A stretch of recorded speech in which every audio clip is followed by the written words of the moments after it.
लबुबू गेल्या काही दिवसांपासून मोठी टोकदार कान असलेली थोडी खोडकड वाटणारी एक बाहुली प्रचंड लोकप्रिय होत आहे। ही बाहुली काही वेळेस गोंडस वाटते तर काही वेळेस थोडीशी अजब आणि खोडकरही। या बाहुलीचं नाव आहे लबुबू।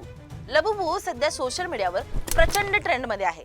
सुरुवातीला अनेकांनी या लबुबू डॉलची खरेदी उत्साहाने केली, मात्र आता हा ट्रेंड वेगळ्याच वळणावर गेलाय। सर्वांना आवडलेली गोंडस वाटलेली ही बाहुली आता सोशल मीडियावर जाळून टाकल्याचे व्हिडिओ व्हायरल होत आहे। चीनी पॉप कल्चर मधून आलेल्या या बाहुलीबाबत असा दावा करण्यात येतोय की या डॉल मध्ये शैतानी जादू आहे। इतकंच नव्हे तर लबुबू या बाहुलीचा संबंध एका प्राचीन दानवाशी जोडला जात आहे। मात्र या सर्व अफवांच्या आधारे पसरलेलं एक असत्य आहे। लबुबू हे एक निरागस कला आणि कल्पनाशक्तीच्या जोरावर तयार केलेला गोंडस नमुना आहे। अशा अफवांवर आपण विश्वास ठेवण्याऐवजी सुंदर बाहुलीचा सकारात्मक दृष्टिकोन आनंद घ्यायला हवा। लबुबू ही एक खेळण्याची, आपल्या चेहऱ्यावर आनंद आणणारी बाहुली आहे।